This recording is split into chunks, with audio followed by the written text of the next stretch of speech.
আসসালামু আলাইকুম। প্রিয় দর্শক, আপনারা জানেন এই দেশে রাজনীতির বাইরেও কিছু কিছু ইস্যু নিয়ে আমরা কথা বলি, আমাদের সোশ্যাল মিডিয়ায় আলাপ হয় এবং বাস্তব জীবনেও নানা রকম ঘটনা আমাদেরকে প্রভাবিত করে। এর মধ্যে আমরা দেখেছি রাজধানীতে গত কয়েকদিন ধরে প্রাথমিক শিক্ষকরা আন্দোলন করছেন এবং তাদের উপর পুলিশ যেভাবে তাদেরকে ছত্রভঙ্গ করার জন্য যেভাবে আক্রমণ করছে, এটা একদম অমানবিক একটা বিষয়। শিক্ষককে এভাবে অপমান করা, এভাবে পদদলিত করা, এভাবে নির্যাতন করা পৃথিবীর কোনো সভ্য দেশে হয় কিনা সন্দেহ। আমরা সভ্যতার মাপকাঠিতে কোথায় আছি এটা বলা বড় দুষ্কর। আমরা পাশাপাশি এটাও দেখতে পাচ্ছি যে সোশ্যাল মিডিয়ায় কিছু অপ্রয়োজনীয় বিষয় নিয়ে নানা ধরনের আলোচনা হয়। আপনারা জানেন গত সপ্তাহে দুদিন আগে নিউ ইয়র্কের মেয়র হয়েছেন মামদানি, এবং উনি একটা মুসলিম পরিবার থেকে আসছেন। ঠিক মুসলিমও না, ওনার মা মুসলিম না, বাবা মুসলিম। তো যাই হোক, সেটা ব্যাপার নয়। ব্যাপার হলো উনি খুবই আলোচিত। উনি নিজেকে সোশ্যালিস্ট হিসেবে পরিচয় দেন। ডোনাল্ড ট্রাম্প, সেখানকার প্রেসিডেন্ট, প্রচন্ড বিরোধিতা করেছেন যাতে নাকি জোহান মামদানি যাতে নাকি নির্বাচিত না হতে পারেন, কিন্তু তারপরে উনি নির্বাচিত হয়েছেন। এই নির্বাচনের আগে থেকে উনি কিন্তু আলোচনা ছিলেন, এবং সেই আলোচিত হওয়ার কারণে যুক্তরাষ্ট্রে আমাদের যে একটা বাংলা পত্রিকা আছে ঠিকানা, সেই ঠিকানায় আপনাদের খুবই সুপরিচিত খালেদ মহিউদ্দিন ওখানে নিয়মিত ইন্টারভিউ করেন বিভিন্ন ব্যক্তির, এবং উনি কিন্তু সেখানে মামদানির ইন্টারভিউ করেছিলেন। তখনও কিন্তু উনি মেয়র হননি, আরো প্রায় 4-5 মাস আগের কথা। সেই ইন্টারভিউটা তখনও বেশ আলোচিত হয়েছিল, কারণ বাংলা একটা চ্যানেলে উনি ইন্টারভিউ দিচ্ছেন, এটা অনেক আলোচনার বিষয় ছিল। এতদিন কিছু হয়নি, কিন্তু উনি নির্বাচিত হওয়ার পর আমরা গত দুদিন ধরে দেখছি সেই ইন্টারভিউকে কেটে কেটে সোশ্যাল মিডিয়া অনেকে দিচ্ছেন, এবং দিয়ে তাদের আলোচনার বিষয় হলো যে খালেদ মহিউদ্দিনের ইংরেজি এত খারাপ কেন, অথবা ইংরেজি তিনি সাবলীল নন কেন। এগুলো নিয়ে খালেদ মহিউদ্দিনকে ট্রল করার একটা চেষ্টা। ইন্টারভিউ প্রশ্ন কি ছিল, উনি কি উত্তর দিয়েছেন, সেই উত্তরগুলো আমাদের জন্য কতটুকু প্রয়োজনীয় অথবা কতটুকু ইন্টারেস্টিং, সে আলোচনা নয়। আলোচনা হলো খালেদ মহিউদ্দিনকে পচাতে হবে। এই যে আমাদের মানসিকতা, এই মানসিকতাটা কেন? এই সমস্ত বিষয় নিয়ে হয়তো আপনারা বলবেন যে আমরা মানে রাজনীতির বাইরে চলে যাচ্ছি কিনা। হ্যাঁ, রাজনীতির বাইরেই যাচ্ছি, কারণ রাজনীতি আমাদের জীবনের সবকিছু নয়। এই বিষয়গুলো নিয়ে কথা বলার জন্য আজ আমরা আমন্ত্রণ জানিয়েছি জগন্নাথ বিশ্ববিদ্যালয়ের সাংবাদিকতা বিভাগের শিক্ষক জনাব রাহাত মিনহাজকে। জনাব রাহাত মিনহাজ, আপনাকে আমাদের অনুষ্ঠানে স্বাগত জানাচ্ছি। ধন্যবাদ। জনাব রাহাত মিনহাজ, আপনি শুনলেন আমরা মোটার আগে দুটো বিষয় নিয়ে আলোচনা করলাম, আরো হয়তো বিষয় আসবে। আমি প্রথমে এই খালেদ মহিউদ্দিনের ঠিকানায় যে ইন্টারভিউটা প্রচারিত হয়েছিল নিউ ইয়র্কের মেয়র, বর্তমান মেয়র মামদানির, সেই ইন্টারভিউটা নিয়ে যে ট্রলিং গুলি হচ্ছে সোশ্যাল মিডিয়ায়, তো এই যে মানসিকতাটা, এই যে প্রবণতাটা, এটাকে আপনি মানে কিভাবে দেখেন? আমি শুরু করি একটা ইউনেস্কোর একটা টার্ম দিয়ে আর কি। হ্যাঁ, আপনারা জানেন যে তথ্য প্রযুক্তির যুগে ইন্টারনেট এবং ইন্টারনেটের নানা বিষয় নিয়ে আসলে ইউনেস্কো অনেক কাজ করে। ইউনেস্কোর একটা টার্ম আছে, হ্যাঁ, সেটার নাম হচ্ছে আপনার টেইলরড স্পিচ। টেইলরড মানে হচ্ছে কাটা, কাটা হচ্ছে আপনার বক্তব্য আর কি। হ্যাঁ, তো খালেদ মহিউদ্দিনকে নিয়ে যে বক্তব্যগুলো এখন ছড়িয়ে দেওয়া হচ্ছে, এগুলো হচ্ছে টেইলরড স্পিচ, এবং it is one kind of disinformation. কারণ এই বক্তব্যগুলো ব্যবহার করা হচ্ছে কারো না কারো ক্ষতি করার জন্য, এটা ঘটছে। এখন এই টেইলরড স্পিচ ব্যবহার করে ঘটনাটা ঘটছে কি? ঘটনা হচ্ছে আপনার খালেদ মহিউদ্দিনকে আপনার ডেমোনাইজ করা হচ্ছে। খালেদ মহিউদ্দিন কথা বলতে পারে না, খালেদ মহিউদ্দিন সাহেব আপনার ইংরেজি জানে না। হ্যাঁ, নানা কারণে তাকে ডেমোনাইজ করা হচ্ছে। তাকে ডেমোনাইজ কেন করা হচ্ছে? কারণ হচ্ছে খালেদ মহিউদ্দিন কিছুদিন আগে বাংলাদেশে এসেছিলেন। বাংলাদেশে এসে তিনি কয়েকটা পাবলিক স্পেসে আপনার বক্তব্য দিয়েছিলেন। সেই স্পেসে তিনি বাংলাদেশের সাবেক একজন প্রধানমন্ত্রীকে খুনি বা ফ্যাসিস্ট বলেননি। এটা নিয়ে ভয়ঙ্কর রকমের আপনার তার প্রতি রাগ, ক্ষোভ। হ্যাঁ, সেই জন্য খালেদ মহিউদ্দিনকে করা হচ্ছে। খালেদ মহিউদ্দিনের সাথে যেটা করা হচ্ছে এটা যৌক্তিক কিনা আমি আপনাদের দুটো ছোট উদাহরণ দিই। হ্যাঁ, দেখেন, বাংলাদেশের জুলাই আগস্টের গণ আন্দোলন নিয়ে, জুলাই আগস্টের রক্তাক্ত আন্দোলন নিয়ে আপনি আমি দেশে থেকে অনেক কিছু দেখেছি। আমি জানি কে খুন করেছে, কে শক্তি প্রয়োগ করেছে, অনেক কিছুই আপনি আমি জানি, কিন্তু যখন আপনি পাবলিক ফোরামে কথা বলেন, ইন্টারন্যাশনাল ফোরামে কথা বলেন বা জনপরিসরের কথা বলেন, তখন আপনি কোন শব্দ ব্যবহার করবেন এটা হচ্ছে আপনার চয়েস এবং আপনার ফ্রিডম। আমি একটা ছোট উদাহরণ দিই আপনাকে, আমি এখানে লিখে নিয়ে এসেছি আর কি। জাতিসংঘের আপনার হিউম্যান রাইটস কমিশন যে রিপোর্টটা দিয়েছিল, fact findings report, human rights violation and abuse related to the protest of July and August 2024, যেটা আপনার 2025-এর ফেব্রুয়ারি মাসে প্রকাশিত হয়েছিল। এই রিপোর্টটা আপনি যে পড়ে দেখেন, এই রিপোর্টের শুরু থেকে শেষ পর্যন্ত কোথাও শেখ হাসিনাকে আপনার ফ্যাসিস্ট এমনকি অটোক্রেটিকও বলা হয়নি। পুরো রিপোর্টে আছে দেন প্রাইম মিনিস্টার, মানে যে সাবেক প্রাইম মিনিস্টার, আরেকটি লেখা আছে হচ্ছে প্রাইম মিনিস্টার। এখন যারা ধরেন খালেদ মহিউদ্দিনকে পারলে তারা ছাতু বানায় ফেলতেছে, তাদেরকে বলেন তো যে জাতিসংঘে এর অভিযোগ করতে তারা কেন ফ্যাসিস্ট বললো না, তারা কেন অটোক্রেটিক বললো না। আরেকটা উদাহরণ আপনি আমাকে দিন। বাংলাদেশের এই গণ অভ্যুত্থানের প্রেক্ষাপটে 1 বছরের মাথায় 4 August 2025 TIB, Transparency International Bangladesh, TIB একটা রিপোর্ট প্রকাশ করে। সেই রিপোর্টের নাম হচ্ছে one report after fall of authoritarian regime, expectation and realities. আপনি রিপোর্টটা পুরোটা পড়ে দেখুন, কোথাও ফ্যাসিস্ট, কিলার এই শব্দ ব্যবহার করা নেই। যে শব্দটা সর্বোচ্চ ব্যবহার করা আছে সেটা হচ্ছে আপনার একনায়কতান্ত্রিক, অথরিটেরিয়ান। আপনি বলেন, তারা যদি পাবলিক স্পেসে একটা বড় পরিসরে এই শব্দগুলো ব্যবহার করে, আপনি খালেদ মহিউদ্দিনকে এই শব্দই ব্যবহার করতে হবে, সেটা আপনি আমি চাপিয়ে দেওয়ার কি? আপনি যদি বলেন খালেদ মহিউদ্দিনকে এটা বলতে হবে, এটা বলতে সে বাধ্য, তাহলে তো এই আচরণটা ওয়ান কাইন্ড অফ ফ্যাসিজম। এটা কি আপনি করতে পারেন? যারা করছেন তাদেরকে তো আমি বাধা দিতে পারবো না, কিন্তু যারা এই কাজগুলো করছেন, খালেদ মহিউদ্দিনের অসম্মান করছেন, তাকে আপনার ট্রল করার চেষ্টা করছেন, আমি ব্যক্তিগতভাবে মনে করি এটা অনৈতিক। জি, এটা গেলো একদিকে। না, আমি তবু ওইটাও আমি একটু বলছি যে এটা ফ্যাসিস্ট বললো না অথবা বললো, কিন্তু ইদানিং আমি দেখছি অনেকে তো এভাবে ট্রল করছেন যে খালেদ মহিউদ্দিনের ইংরেজি উচ্চারণ ঠিক না, ইংরেজি ভালো বলতে পারেন না, এগুলো। কিন্তু আমি একটা জিনিস বুঝি না, ইংরেজি কি খালেদ মহিউদ্দিনের মাতৃভাষা? মাতৃভাষা তো নয় ইংরেজি। খালেদ মহিউদ্দিন যে জায়গায় গিয়েছেন সেখানে যে ইংরেজি বলেন, ইংরেজি তিনি পরে শিখেছেন, আমরাও তাই। আমি তো ইংরেজি একদম প্রায় বলতে গেলে বলতেই পারি না, ধরা যাক আমি বলতেই পারি না। ভালোভাবে ভাব প্রকাশ করতে হবে, এই এই ভয়ে আমি অনেক জায়গায় যে চুপচাপ দাঁড়িয়ে থাকি। এগুলো তো হতেই পারে ভাই, আমি তো অভ্যস্ত না। এটা তো আমার জন্য একটা ফরেন ল্যাঙ্গুয়েজ। একটা ফরেন ল্যাঙ্গুয়েজ যদি আমি ফরেনারদের মতো বলতে না পারি, এটা কি অন্যায়? আবার ধরুন আমি একটা কথার কথা আপনাকে বলি, ধরা যাক বাংলাদেশে একজন বিদেশি আসছে, আমেরিকান আসলো অথবা মানে আপনার অস্ট্রেলিয়ান কেউ একজন আসলো, সে এসে বাংলা শিখলো, শিখতেই পারে, এখানে যে কোনো একটা ইনস্টিটিউটে বাংলা শিখলো, অথবা বিদেশ থেকে বাংলা শিখেই দেশে আসলো। সে যদি কারোর সঙ্গে আলাপ করে, আমাদের কোনো রাষ্ট্র, আমি অনেক সময় শুনেছি, একবার এক কানাডিয়ান অ্যাম্বাসেডার ছিলেন, আমি একটা অনুষ্ঠানে গিয়েছিলাম, ওখানে বাংলায় ভাষণ দিয়েছেন।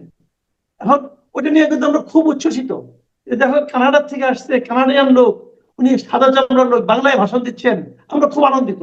কিন্তু আমি ওই যে ঠান্ডা মাথায় দেখতাম যে ওনার বাংলা এখানে অর্ধেকই হয় নাই। কিন্তু আমরা কি ভুল ধরেছি সে বাংলা কোনো ভালো বলতে পারলো না?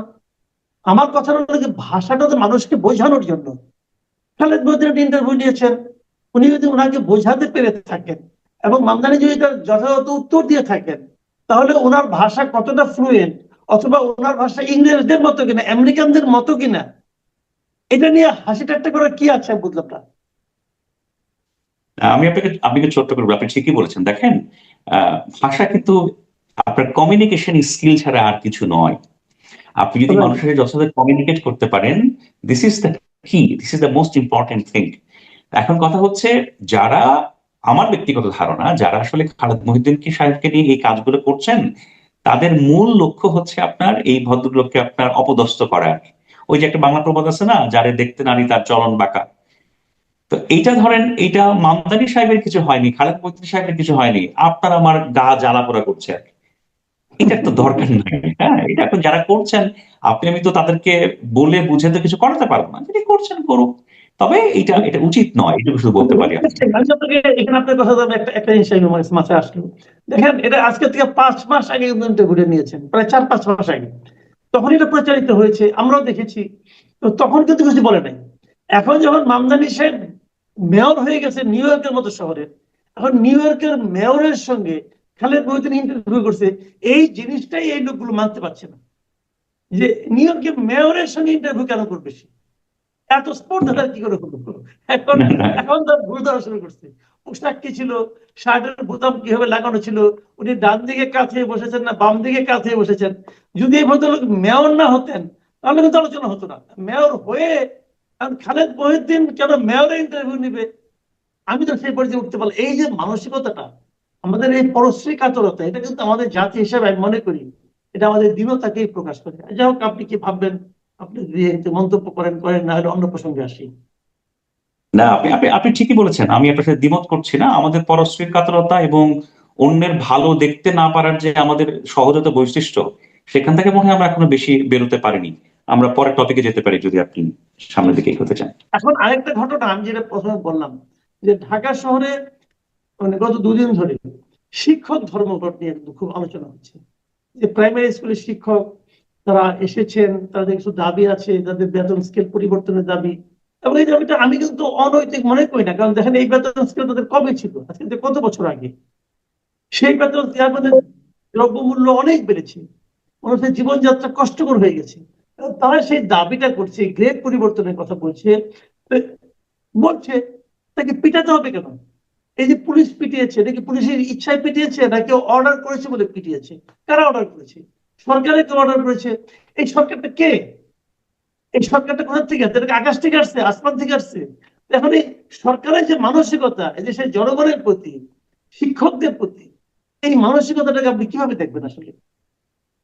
আমি শুরুতে আপনাকে দাবিগুলো একটু বলি। আমার কাছে ল্যাপটপ খোলা আছে, এখানে স্পষ্ট করে লেখা আছে তারা যেটা চাচ্ছে, তাদের তিনটা দাবি: যে দশম গ্রেডের বেতন নির্ধারণ, এবং 10 ও 16 বছর পূর্তিতে উচ্চতর গ্রেড সমস্যার সমাধান, এবং শতভাগ বিভাগীয় পদোন্নতি বাস্তবায়ন। আমি ব্যক্তিগতভাবে মনে করি এই তিনটা দাবি দাবি খুবই যৌক্তিক, এবং এই দাবিগুলো আসলে মেনে নেওয়ার ব্যাপারে সরকারের ইতিবাচকভাবে আলোচনা করার কথা। আমি আপনাকে একটা ছোট্ট বিষয় এখানে আমার আপনার সাথে তুলে ধরতে চাই। দেখেন, বর্তমানে যে বাংলাদেশের অন্তর্বর্তী সরকার দায়িত্বে আছে, এই সরকারটা হচ্ছে বাংলাদেশের ইতিহাসের সবচেয়ে বড় শিক্ষিত সরকার। এই সরকারে যত আপনার ডক্টরেট লোক আছে, যত প্রফেসর আছে, যত আপনার আশেপাশের আপনার গুণী মানুষ আছে, অনেক ক্ষেত্রেই বাংলাদেশের ইতিহাসে কখনো এমন ছিল না। কিন্তু মুশকিলটা হচ্ছে এরকম যে এই মানুষগুলো তারা আপনার শিক্ষিত, জ্ঞানী, গুণী, ডক্টরেট, হ্যাঁ, কিন্তু অনেক কিছুকে সমাধান করার ক্ষেত্রে তারা যে সীমাহীন ব্যর্থতার পরিচয় দিচ্ছে, এটা হচ্ছে ভয়াবহ। যেমন দেখেন, প্রফেসর ডক্টর মোহাম্মদ ইউনূস, তিনি তো একজন শিক্ষক। এই সরকারে কতজন শিক্ষক আছে আপনি খেয়াল করে দেখেন। তাদের আমলে সরকারি প্রাথমিক স্কুলের শিক্ষকরা ঢাকা শহরে, তাদেরকে যেভাবে পিটিয়ে ছাতু বানায় ফেলা হচ্ছে রাস্তায় আর কি, এটা দেখে কি আপনার মনে হয় যে এই পুলিশ বাহিনী শেখ হাসিনার, নাকি এই পুলিশ বাহিনী হচ্ছে ডক্টর মোহাম্মদ ইউনূসের? আপনি আমাকে বলেন। আজকে ডেইলি স্টার বাংলা বিভাগকে আমি ধন্যবাদ জানাই। ডেইলি স্টার অনেকগুলো খুব ভালো ভালো ছবি চেপেছে। এই শিক্ষকদেরকে রাস্তার উপরে যেভাবে পুলিশ পেটাচ্ছে, যেভাবে পেটাচ্ছে, এটা যে কোনো সুস্থ মানুষদের মনোযোগ দিয়ে দেখে তিনি ট্রমাটাইজ হয়ে যাবে। এবং আমি একটা ছবি খুব মনোযোগ দিয়ে দেখছিলাম, দেখার পর আর মনে বারবারই মনে হচ্ছিল যে এটা কি সেই একনায়ক শেখ হাসিনার পুলিশ, নাকি এটা ডক্টর মোহাম্মদ ইউনূস সাহেবের পুলিশ?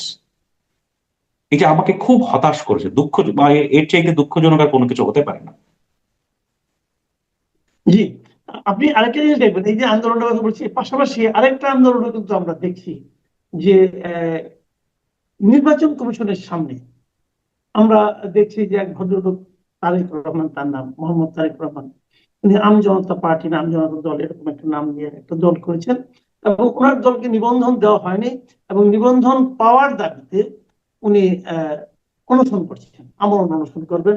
এবং প্রতি ঘন্টা পর পর ওনার সামনে প্লে কার্ড চেঞ্জ হচ্ছে, 48 ঘন্টা, 52 ঘন্টা, 76 ঘন্টা, 78 ঘন্টা হয়ে গেছে উনি অনশন করছেন এখানে। এই ঘটনাটা কিন্তু অনেকের মধ্যে কৌতূহল তৈরি করেছে। এর মধ্যে দেখলাম আমি যে বিএনপির সিনিয়র যুগ্ম মহাসচিব রিজভীর রহমান বোধহয় ওখানে গিয়েছিলেন, এরকম অনেক কিছু আমরা দেখলাম। এখন আমার কথা, ওনার দাবিতে একটা জায়গা আমার কাছে টাচ করেছে। উনি বলেছেন যে ডেস্টিনির মতো দল, তারা যদি আম জনতা, তাদের আবার আম জনগণের দল নাকি এরকম একটা নাম আছে, ওরা যদি মানে নিবন্ধন পেতে পারে, তাহলে আমি কেন পেতে পারবো না? এই ওনার যুক্তিটা আর কি। তো এখানে কিছু নিয়ম কানুন তো আছে নিবন্ধন পাওয়া না পাওয়ার ক্ষেত্রে। তো এই বিষয়টাকে আপনি মানে আসলে কিভাবে মূল্যায়ন করবেন এই ঘটনাটাকে?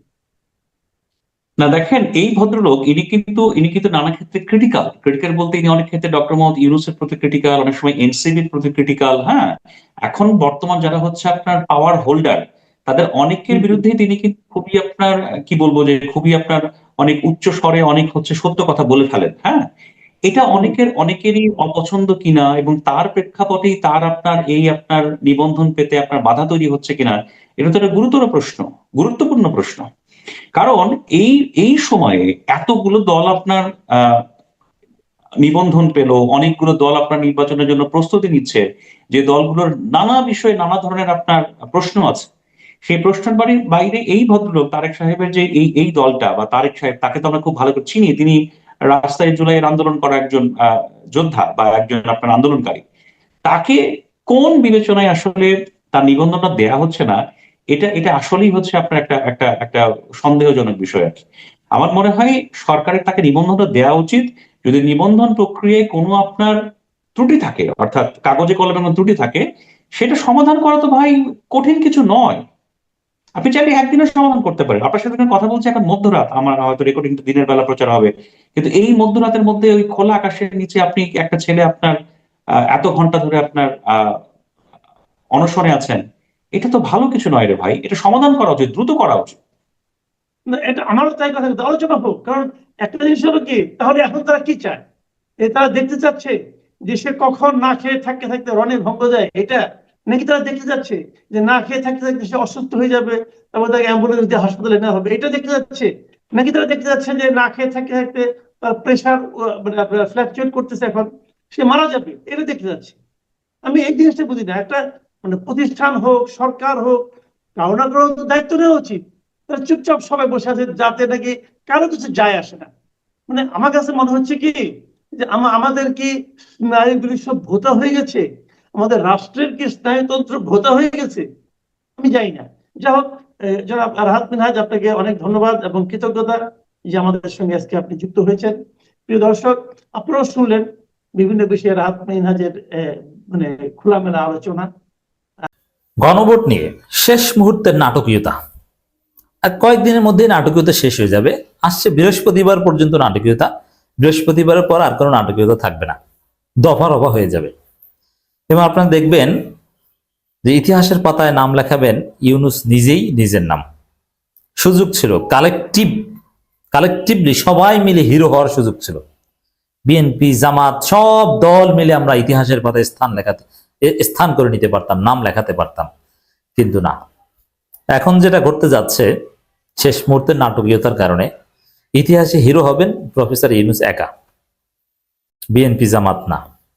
তবে ইতিহাসে জামাত মূল্যায়িত হবে, কিন্তু সবাই মিলে হিরো হওয়ার সুযোগটা বিএনপির কারণে ব্যর্থ হচ্ছে। পরবর্তী প্রজন্ম ইউনূসকে বলবে নতুন বাংলাদেশের জনক, নতুন বাংলাদেশের স্থপতি। যেমন আধুনিক সিঙ্গাপুরের জনক আছে না, ওরকম নতুন বাংলাদেশের স্থপতি জনক, এটা প্রফেসর ইউনূসকে বলবে। ইউনূস সে স্ট্যাটাস অর্জন করতে যাচ্ছেন, অথচ এটা হওয়ার কথা ছিল না। হওয়ার কথা ছিল যে আমরা কালেকটিভলি সবাই মিলে নতুন বাংলাদেশ গড়েছি। ঐক্যমত্য কমিশন পৃথিবীর রাজনীতির ইতিহাসে একটা অধ্যায়। পৃথিবীতে যদি কোনো ক্রাইসিস হয় কোনো দেশে, ল্যাটিন আমেরিকার দেশে, এমনকি ইউরোপের পর্তুগালও এখন ঝামেলা পাচ্ছে। বিভিন্ন জায়গায় ইউরোপের দেশেও রাস্তায়, ফ্রান্সে মাঝে মাঝে ঝামেলা হয়, আপনারা দেখেন না? ইটালিতে হয়, বিভিন্ন জায়গায়, গ্রিসে অচল অবস্থা। তো এইগুলোর সমাধানে হতে পারতো বাংলাদেশের ঐক্যমত্য কমিশন একটা এক্সাম্পল। এবং পলিটিক্যাল সায়েন্সে ঐক্যমত্য কমিশন এটা একটা থিওরি হিসেবে স্থান পেতে পারত, বা হয়তো বা পাবেও কিছুটা। পলিটিক্যাল সায়েন্সের কোর্সে এটা আলাদাভাবে পড়ানো হবে, আলী রিয়াজদের নাম থাকতো সেখানে। কিন্তু বিএনপির কারণে বিষয়টা ওইভাবে হচ্ছে না। এখন ইউনূসের ডমিনেশন। আমার দেশের রিপোর্ট, গণভোট প্রশ্নের এই দৃশ্যমান অগ্রগতি, এই যে দৃশ্যমান অগ্রগতি নেই, এটা হচ্ছে শেষ মুহূর্তের নাটকীয়তা। কিন্তু বৃহস্পতিবারের পর আপনারা দেখবেন, মানে আসলে এই ঐক্যমত কমিশন যেহেতু একমত হতে পারেনি, সরকার 7 দিনের সময় দিয়েছে, সেই সময় শেষ। এর মানে রাজনৈতিক দলগুলোর ঐক্যমতের ভিত্তিতে নতুন বাংলাদেশ সংস্কারের পর নতুন বাংলাদেশ হয়েছে, এটা আর বলা যাচ্ছে না। তাহলে কি হচ্ছে, ওই যে বৃহস্পতিবারের পর ইউনূস সিদ্ধান্ত দিবেন, এর মানে ইউনূসই হিরো, ইউনূসই করেছেন, রাজনৈতিক দলগুলো ঐক্যমত হতে পারেনি, শেষে মিটিং করতে বলেছিল তাও পারেনি, তাহলে হিরো ইউনূস, ক্লিয়ার। তো এই যে গণভোট প্রশ্নে দৃশ্যমান অগ্রগতি নেই, এটা হচ্ছে শেষ মুহূর্তে নাটকীয়তা। দৃশ্যমান অগ্রগতি না থাকলেও অদৃশ্যমান অগ্রগতি আছে। কি দৃশ্যমান অগ্রগতি বলতে, পলিটিক্যাল পার্টিগুলো মিটিং করে যদি একমত হতে পারতো, ওটাকে বলা হতো দৃশ্যমান অগ্রগতি। কিন্তু ভিতরের অগ্রগতি, অদৃশ্য অগ্রগতি হচ্ছে যে ইউনূস সরকার, ইউনূস ঠিক করে ফেলেছেন কি হবে, কি করবে। 15 তারিখ বা বৃহস্পতিবার পর হঠাৎ করে সংবিধান সংস্কার অধ্যাদেশ জারি করবে, গণভোটের বিধান রেখে অধ্যাদেশ জারি করবে, তারপর গণভোটের তারিখ দিবে। এর মানে ইউনূস হিরো, এবং এটা করবেন। এবং এগুলো জুলাই সনদ, নোট অফ ডিসেন্ট ছাড়াই বাস্তবায়ন হবে। বিএনপি নোট অফ ডিসেন্ট, জয় বাংলা। রাজনৈতিক অঙ্গনে নতুন অস্থিরতা, এই অস্থিরতাও, এটাও শেষ মুহূর্তের নাটকীয়তা, এবং এটা কেটে যাবে। ইউনূস এই অস্থিরতা দূর করবেন, এবং অস্থিরতা দূর করার জন্য যে প্রস্তুতি দরকার, সেনাপ্রধান, বিমান বাহিনী প্রধান, নৌবাহিনী প্রধান, পুলিশ প্রধান, র্যাব প্রধান এবং আনসার প্রধান, সবার সাথে আলোচনা করে সেই অস্থিরতা দূর করার সব বন্দোবস্ত ইউনূস সরকার করে ফেলেছেন, প্রফেসর ইউনূস নিজেই করে ফেলেছেন। জামাতের আলোচনার প্রস্তাবে সাড়া দেয়নি বিএনপি, এটা আর এক নাটকীয়তা, এবং এটি হচ্ছে ইতিহাসের ভিলেইন হওয়া। বিএনপি ইতিহাসের ভিলেইন, কারণ জামাত এই আলোচনার প্রস্তাবটা তো জামাতের না, আলোচনার প্রস্তাবটা সরকারের। উদ্যোগ নিয়েছে জামাত, উদ্যোগটা বিএনপি নিলে বিএনপি আরো বেশি হিরো হয়ে যেতে পারত, কিন্তু বিএনপি উদ্যোগ না নিয়ে এক ভুল করেছে, আবার জামাত উদ্যোগ নিয়েছে, উদ্যোগে সাড়া দিয়ে না দিয়ে আর এক ভুল করেছে। তাহলে জামাতের আলোচনার প্রস্তাবে সাড়া দেয়নি বিএনপি, এটা ওইভাবে না। এর অর্থ হচ্ছে সরকারের আলোচনার প্রস্তাব বিএনপির কারণে ব্যর্থ। কারণ সরকার আলোচনার প্রস্তাব দিয়েছে যে আপনারা নিজেরা নিজেরা আলোচনা করেন, সেটা বিএনপির কারণে হয়নি। এর মানে বিএনপি ইতিহাসে ভিলেন হয়ে গেল, সরকারের বেঁধে দেওয়ার সময় শেষ, সে আর একদিন আছে হিসাবে, আর একদিনের মধ্যে কি হবে তা তো বুঝেনি, এর মানে এগুলো শেষ। মঙ্গলবার মধ্যে গণভোটের ঘোষণা না হলে কঠোর কর্মসূচির হুঁশিয়ারি 8 দল, এটা আরেকটা নাটকীয়তা। মঙ্গলবারের মধ্যে গণভোটের অধ্যাদেশ জারি হবে না, কিন্তু রাজপথে জামাতের চাপ অব্যাহত থাকবে, জামাত সমাবেশ করবে 8 দল, কিন্তু অধ্যাদেশ জারি হতে হবে বৃহস্পতিবার বা এই সময়ের মধ্যে। এবং জামাতকে আশ্বস্ত করছে, জামাতের সাথে ইন্টারনাল যোগাযোগ আছে সরকারের, তারপরে জামাত দৃশ্যমান চাপ বজায় রাখবে। এই যে দৃশ্যমান চাপ, অদৃশ্য অগ্রগতি, এটাই নাটকীয়তা, এবং এর মধ্য দিয়ে ভালো কিছু। BNP villain, doctor Yunus hero, collective hero সবাই হতে পারো না, জামাত ইতিহাসে মূল্যায়িত হবে। পরিস্থিতি এদিকে যাচ্ছে। গণভোট এখন দেশের রাজনীতির সবচেয়ে আলোচিত ইস্যু, কিন্তু কখন এই গণভোট অনুষ্ঠিত হবে এ নিয়ে প্রধান দুই রাজনৈতিক দল বিএনপি ও জামাত ইসলামী বিপরীত অবস্থানে। বিএনপি ও এর মিত্ররা বলছে জাতীয় নির্বাচন ও গণভোট একদিনেই হতে হবে। তাদের দাবি, নির্বাচনের আগে গণভোট আয়োজনের প্রচেষ্টা ফেব্রুয়ারি ভোট বানচালের ষড়যন্ত্র। এইটার একটা সমাধান ইউনূসের কাছে আছে। বিএনপি গণভোটের বিরোধিতা করে অগণতান্ত্রিক শক্তি হিসেবে জাতির কাছে নিজেদেরকে পরিচিত করছে, কারণ গণভোট হচ্ছে গণতন্ত্রের purest form, best form, highest form, গণতন্ত্রে একমাত্র ডিরেক্ট ফর্ম, যেখানে প্রত্যেক ভোটার এক একজন এমপি, লেজিসলেচার। সেটার বিরোধিতা করলে নিজেকে গণতান্ত্রিক বলে দাবি করা যায় না। এজন্য বিএনপি এখন নতুন যুক্তি দিচ্ছে যে গণভোট খারাপ না, কিন্তু গণভোট হলে জাতীয় নির্বাচন হবে না। তাহলে ইউনূসের কাছে সমাধানটা কি দেখেন? এই যে বললাম, ইতিহাসের পাতায় নাম লেখাতে যাচ্ছেন ইউনূস, কিভাবে? ঠিক আছে, গণভোটের তফসিল আর জাতীয় নির্বাচনের তফসিল একই দিনে। এখন কি বলবেন? জাতীয় নির্বাচন অনিশ্চয়তা না, জাতীয় নির্বাচন একই সাথে তফসিল, দুইটা এক প্রস্তুতি, একই সূত্রে গাথা, কিন্তু একটা আগে হবে। এই সিদ্ধান্ত দিলে আপনি কি করবেন? আপনার যুক্তি টিকে? বিএনপির যুক্তি কোথাও টিকে না, টিকবে না, বিএনপির যুক্তি নাই। ফেব্রুয়ারিতে ভোট বানচালের ষড়যন্ত্র, এটা বলছে বিএনপি, কিন্তু ফেব্রুয়ারিতে ভোটের নিশ্চয়তা বারবার দিচ্ছে, এর মানে ভোট বানচাল হবে না। এই যে সরকারের পক্ষ থেকে বারবার বলা হচ্ছে ফেব্রুয়ারিতে নির্বাচনে কোনো অনিশ্চয়তা নাই, ফেব্রুয়ারিতে নির্বাচন হবে, পৃথিবীর কোনো শক্তি ঠেকাতে পারবে না। এটা কেন বলা হচ্ছে? যে গণভোট হয়তো বা নির্বাচন আগেই করবেন, গণভোট হবে এবং নোট অফ ডিসেন্ট বাদ দিয়ে হবে। এই কারণেই বারবার বলা হচ্ছে যে ফেব্রুয়ারিতে নির্বাচন পৃথিবীর কেউ ঠেকাতে পারবে না, এর মানে বিএনপির যুক্তি টিকবে না। পরিস্থিতি জটিল হয়ে ওঠায় অন্তর্বর্তী সরকার রাজনৈতিক দলগুলো আলোচনার মাধ্যমে সমাধান বসতে 1 সপ্তাহ সময়। এটা হচ্ছে সর্বশেষ একটু সুযোগ দেয়া। ইউনূসের মেধা, ইউনূসের যোগ্যতা, এটা যে কতটা গভীরে এবং ইউনূস যে কোন গোডাউনের মাল এটা বিএনপি কল্পনা করতে পারেনি। বিএনপি লন্ডন বৈঠকের পর আবার ইউনূসের, মির্জা ফখরুল কি বলবো, বয়স হয়েছে, জিয়াউর রহমানের প্রতিচ্ছবি দেখেন ইউনূসের মধ্যে। এর মানে বিএনপির আব্বা, বিএনপি ইউনূসকে আব্বা ডেকেছিলেন, সে আব্বাকে 2 দিন পর বলে বিশ্বাসঘাতক, প্রতারক, জাতির সাথে প্রতারণা করেছে নাকি ইউনূস। আপনি 2 দিন আগে কেন আব্বা বললেন? এটা হচ্ছে স্টুপিড মার্কা দলের আলামত, প্রমাণ। এই দল কোনোদিন বাংলাদেশে সফল হবে না। বিএনপির মেয়াদ শেষ। মেয়াদ শেষ হলে, যেমন মানুষ যখন অনেক বৃদ্ধ হয়, মারা যাওয়ার আগে, বয়সের কারণে মারা যাওয়া, রোগের কারণে না, তখন দেখবেন যে চোখে দেখে না, হাতের এই অংশ কাজ করে না, এই সেই সব অচল, কোন রকম একটু রুহুটা ভিতরে আছে। তা বিএনপির হচ্ছে এইটা কাজ করে না, ওইটা কাজ করে না, এইটা অচল। বিএনপি এখন অচল মারের মতো। রাজনীতির মাঠ উত্তপ্ত হয়ে উঠতে শুরু করেছে। সমঝোতার পরিবর্তে সংঘাত প্রায় অনিবার্য হয়ে উঠতে শুরু করেছে। যদিও সেটা আমরা কেউই চাই না দেশের জন্য, দেশের মানুষের জন্য, গণতন্ত্রের জন্য সেটা কোনো অবস্থাতেই কল্যাণকর নয়। আমরা যেটা লক্ষ্য করছি যে বিএনপি, জামাত এবং এনসিপি একটা পরস্পর বিরোধী অবস্থানে হয়েছে। যদিও এনসিপি একদিকে বিএনপির সঙ্গে এক ধরনের সমঝোতা প্রক্রিয়ার মধ্যে আছে, জামাতের সঙ্গে তাদের এক ধরনের যোগাযোগ আছে, মাঝে মধ্যে তারা একা নির্বাচন করবে সেটাও বলছে, কিন্তু যেটা পরিষ্কার তারা করতে পারছে না সেটা হচ্ছে তাদের রাজনীতিটা কি। ইতিমধ্যে আমরা লক্ষ্য করেছি যে জামায়াতের পক্ষ থেকে বিএনপির সঙ্গে আলোচনার এক ধরনের উদ্যোগ নেওয়া হয়েছে, বিএনপি সেটাকে নাকচ করে দিয়েছে। জামাত অন্যদিকে বলেছে যে বিএনপি আলোচনার উদ্যোগ নেয় তাতে তাদের কোনো আপত্তি নেই।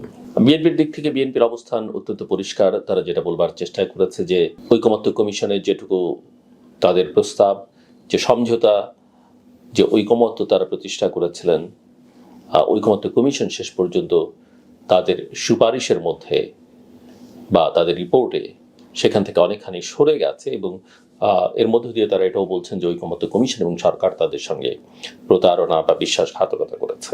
সো তাদের কথা যে কাগজে তারা স্বাক্ষর করেছেন সেটার মধ্যেই তারা থাকবেন, তার বাইরে তাদের যাবার কোনো সুযোগ নেই। জামায়াত এখন পর্যন্ত একটা পরিষ্কার অবস্থা নিয়ে আছে, তাদের মতো করে তারা আলোচনার একেবারে শেষ পর্যায়ে এসে পিয়ার কেন্দ্রিক আলোচনা, পিয়ার ইস্যুটিকে সামনে নিয়ে আসছে আরো কিছু ইসলামিক রাজনৈতিক দল সহ। ইসলামী আন্দোলনও সেই একই পথে। এনসিপিও পিয়ার চেয়েছে, কিন্তু এনসিপির কণ্ঠস্বর এখন আর আগের মতো অতটা জোরালো নেই, যেহেতু তারা নির্বাচনীয় নানা রকমের মধ্যস্থতার মধ্যে আছে। তবে এনসিপি একটা বিষয় এখন পর্যন্ত একটা কঠোর অবস্থান বজায় রেখে চলেছে, সেটা হচ্ছে যে জুলাই সনদের বাস্তবায়ন আদেশটা তারা দেখতে চায় এবং সেই আদেশ স্বাক্ষর করতে হবে প্রধান উপদেষ্টাকে।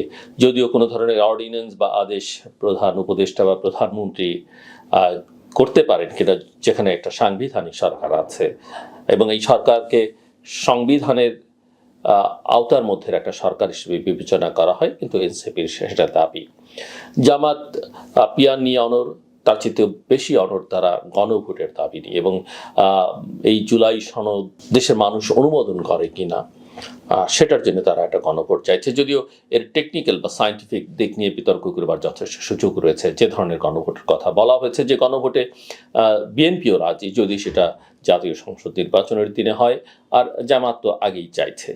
বিএনপি কোনো অবস্থাতেই আগে গণভোট মেনে নেবে না, সেটা তাদের বক্তব্য পরিষ্কার।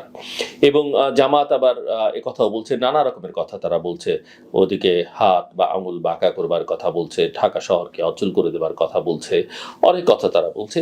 এবং 11 তারিখে তারা একটা ঢাকার তাদের যে রাজনৈতিক সমাবেশ আছে সেখান থেকে কঠোর একটা কর্মসূচি দেবার কথা বলছে। অন্যদিকে বিএনপি বলছে যে আন্দোলনের হুমকি দেখিয়ে লাভ নেই এবং তাদের সামর্থ্য বা শক্তি সেটাও কম নয়। কাজে কেউ যদি নির্বাচন বানচালের ষড়যন্ত্র করে সেটাকে তারা রুখে দেবার চেষ্টা করবে। কিন্তু জামাতের বক্তব্য যে স্পষ্ট, তারা জাতীয় সংসদ নির্বাচন ফেব্রুয়ারিতে চায়, কিন্তু নির্বাচন ফেব্রুয়ারি থেকে যদি পিছিয়ে যায় তাতেও তাদের কোনো আপত্তি নেই, কিন্তু গণভোটটা আগে করতে হবে। ওদিকে আওয়ামী লীগ লকডাউন কর্মসূচি দিয়েছে 13 তারিখে এবং জামাত এবং আওয়ামী লীগের এই কর্মসূচি একেবারে কাছাকাছি সময়, জাস্ট একদিনের ব্যবধান। এবং সেদিনই একটি মামলার রায় শেখ হাসিনা সহ অন্যান্যদের বিরুদ্ধে হবার তারিখ ঘোষণা করবার কথা আদালতের, সেদিন তারা একটা লকডাউন কর্মসূচি দিয়েছে। সো জামাতের এই যে উত্তাপ বা ঢাকাকে অচল করে দেবার যেই বক্তব্য, তার সঙ্গে আওয়ামী লীগের লকডাউন, যদিও দুটো ভিন্ন দিনে, মাঝখানে 12 তারিখ আছে, কে কোন ঘটনা ঢাকায় ঘটাবে বা দেশের ভেতরে কোন অকারেন্স ঘটবে, কোন দুর্ঘটনায় ঘটবে এবং কার দায়িত্ব কে নেবে, কোনটার দায়িত্ব কে নেবে, কোনটার দায় কে কার উপরে চাপাবে, একটা নিজেরা করে অন্যের উপরে দায় চাপানো, এগুলি নিয়ে জনমনে আশঙ্কা যথেষ্ট পরিমাণে তৈরি হচ্ছে। এই সংঘাত বা এই বিতর্ক আসলে যেটা যে জায়গায় বাংলাদেশকে নিয়ে যাচ্ছে, সেটা মোটামুটিভাবে স্পষ্ট যে ফেব্রুয়ারির নির্বাচনটাকে আসলে এক চরম অনিশ্চয়তার দিকে ঠেলে দেওয়া হচ্ছে। যে কথা আমি বহুদিন ধরেই বলছিলাম যে আমি আসলে নির্বাচন দেখি না, আমি আজও বলতে চাই আমি নির্বাচন দেখি না। হ্যাঁ, আপনি জোড়াতালি দিয়ে একটা কিছু করবার চেষ্টা করতে পারেন, কিন্তু সেটা হিতে বিপরীত হবে এবং বুমেরাং হয়ে দাঁড়াতে পারে। এবং সবচেয়ে বড় কথা যে এবারকার নির্বাচনকে সামনে রেখে যে ঘটনাগুলো ঘটতে যাচ্ছে, সেটা অত্যন্ত সংঘাতময়, উত্তেজনাপূর্ণ এবং সহিংস ঘটনা বলি। ইতিমধ্যেই বিচ্ছিন্ন কিছু কিছু ঘটনা সারা দেশে ঘটেছে, কিন্তু এগুলোকে বিচ্ছিন্ন করে দেখবার সুযোগ নেই। গোলাগুলির ঘটনা ঘটেছে, হতাহতের ঘটনা ঘটেছে, কিন্তু সবচেয়ে বড় কথা হচ্ছে যে বিএনপির মধ্যে যে অভ্যন্তরীণ কোন্দল, সেটা চাঙ্গা হয়ে উঠবার আশঙ্কা আছে। আওয়ামী লীগকে তাদের নিজেদের অস্তিত্ব রক্ষার স্বার্থে সক্রিয় হইবার একটা আশঙ্কা রয়েছে। একই সঙ্গে জামাত তার যে 54 বছরের মধ্যে সবচাইতে অনুকূল সময় জামাত পার করছে, সেখানে তার যে শক্তিমত্তা, একক শক্তিমত্তা, সেটা প্রদর্শনের একটা সময় হচ্ছে। সো এই ত্রিশক্তি এবং তার মাঝখানে মাঝে মাঝে উত্তাপ ছড়াবার জন্য এনসিপি তো আছেই, যাদের প্রতি সবারই এক ধরনের ভালোবাসা এবং অনেক ক্ষেত্রে এক ধরনের ঘৃণা ইতিমধ্যেই তারা তাদের আচার আচরণ দিয়ে যেটা তৈরি করেছেন মানুষের মধ্যে, দুটোই আছে, একটা মিশ্র লাভ অ্যান্ড হেট রিলেশনশিপ এনসিপির প্রতি অনেকেরই আছে। সব মিলিয়ে এই উত্তেজনা আসলে বাংলাদেশকে কোথায় নিয়ে যাবে সেটা নিশ্চিত করে বলবার কোনো সুযোগ নেই। অন্যদিকে আমরা লক্ষ্য করছি যে আমাদের প্রতিবেশী রাষ্ট্র, তারা তাদের বর্ডারে তাদের সিকিউরিটি বৃদ্ধি করবার চেষ্টা করছে।